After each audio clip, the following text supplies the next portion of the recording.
হে পৃথিবীর মানুষ, হে দেশের মানুষ, এই দুনিয়ার মানুষ সবাই নিষ্ঠুর স্বার্থপর, সবাই স্বার্থের পিছনে চড়ে। তাই আমি সবাইকে ছেড়ে এই নদীতে ঝাঁপ দিয়ে চলে যাচ্ছি। এই ভাই, আমাকে তো ইয়ে দেন তো, ম্যাচ দেন তো। আরে ভাই, আপনি আছেন আপনার দান দেয়, আমি আছি মরতে, আর আপনি আছেন আমার কাছে আগুনের আগুন। আরে ভাই, আপনি তো এখনো মরেন না, এখানে লাভ দেন না এখনো, আপনি তো মরেনই না। আমাকে কি দেখে আপনার বিরকুর মনে হয়? আপনাকে বিরিকুর মনে হয় না, কিন্তু আপনাকে সেকাকুর মনে হয়। আপনি কোথাও সেকা খাইছেন কোনো মেয়ের থেকে, এরকমই মনে হয় আপনার দেখে দেখে আপনাকে। দূর মিয়া, কি সাকা টাকা এগুলো কথা বলা আপনাকে থাকে। দেখেই তো মনে হয় আপনি সেকা খাইছেন।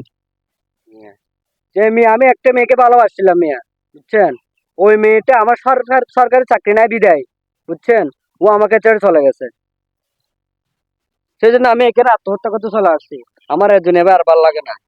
ঠিক আছে ভাই, আপনাকে আমি স্যালুট জানাই। আপনার মতো লোক, আপনার মতো ছেলে আসলে আমাদের এই এলাকায়, এই দেশে একটাও নাই, বুঝছেন? আপনি ভাই অনেক ভালো আসলে। আপনি ক্যারি অন ভাই, ক্যারি অন প্লিজ। আপনি জাপ দেন, সমস্যা নেই, পানিতে আপনি মৃত্যুবরণ করেন ভাই, এটাই আমি চাই। ঠিক আছে ভাই, ঠিক আছে লাভ ভাই, দেন। আগে ঠিক আছে, লাভ দেন হ্যাঁ। ভাই, লাভ দেন। এই মানুষ,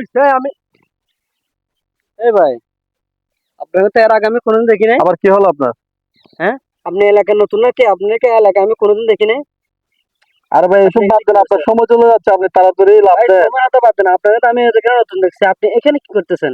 যে আ- আমি যা দিতেছি আপনি এখানে দেখে, আপনাকে তো এর আগে কোনোদিন দেখি নাই মিয়া। আরে ভাই, আমি কে সেটা বললে আপনি এখন এই মুহূর্তে স্টুক করে এখানে পড়ে যাবেন, আবার স্টক বুঝছেন? করার মতো লোক না আপনি, কে সেটা বলেন আগে। না ভাই, আমি সেগুলো বলতে চাই না আপনাকে, আপনার সময় নষ্ট করতেছেন না, প্লিজ আপনি লাভ দেন, পানিতে পড়ে মরে যান প্লিজ ভাই ভাই। মরে যাবো সেটা পরে, তবে আপনি কে সেটা পরিচয় দেন। আপনি কি শুনতে চান ভাই? হ্যাঁ, অবশ্যই শুনতে চাই। তাহলে ঠিক আছে, আপনি ধৈর্য ধরবেন একটু। ঠিক আছে, অবশ্যই আপনি বলেন। যে মাটিতে এখন দাঁড়ায় আছেন, এই জমিটা হচ্ছে আমার, বুঝছেন? আর আপনি এখানে লাভ দিতে যাচ্ছেন। শুনো, তুমি যার জন্য মরতে যাচ্ছ, সে হচ্ছে আমার গতকালকে যে, যার সাথে আমি ঘুমাচ্ছি, সে হচ্ছে আমার স্ত্রী, বুঝছো? তুমি আসলে যেটা আসলে তুমি যে কাজটা করছো, মনে করো যে তুমি যে মেয়েটার সাথে ঘুরতে গেছো, হ্যাঁ, এই যে সাইকা খাইছো, এই মেয়েটার সাথে তুমি ঘুরছো, ফুচকা খাইছো, বেড়াইছো, 50 টাকা গাড়ি ভাড়া দিচ্ছো, 100 টাকা খাওয়াইছো, 200 টাকা খাওয়াইছো, হ্যাঁ, বিভিন্ন জায়গায় তুমি ডেটিং করছো, ঠিক আছে? হ্যাঁ ভাই, হ্যাঁ ভাই। যেগুলোই করছো, তুমি নিজেকে দাবি করতেছো যে আমি ইনোসেন্ট, ঠিক আছে? এটাও কিন্তু তুমি ভুল বলতেছো। কারণটা হচ্ছে, তুমি যেগুলো কলস করছো তার পিছনে 5-6 বছর, বুঝছো, সেগুলোকে আমি কি করছি, ইনভেস্ট করছি, ইনভেস্ট, বুঝছো? 50 টাকা, 100 টাকা যেগুলো তুমি খরচ করছো, 200 টাকা, 500 টাকা, এগুলোকে আমি ইনভেস্ট করছি ব্যবসায় আমার, হ্যাঁ, বিভিন্ন কাজে ইনভেস্ট করে আমি অনেক টাকা পয়সা ইনকাম করে ওই মেয়েটাকে, বুঝছো, বিয়ে করছি। 5 বছরে আমার মেয়েদের পিছনে ছুটতে হয় না। তুমি যেভাবে মেয়েদের পিছনে ছুটছো, ঠিক আছে, এভাবে আমার ছুটতে হয় নাই, আমি ছুটি নাই মেয়েদের পিছনে।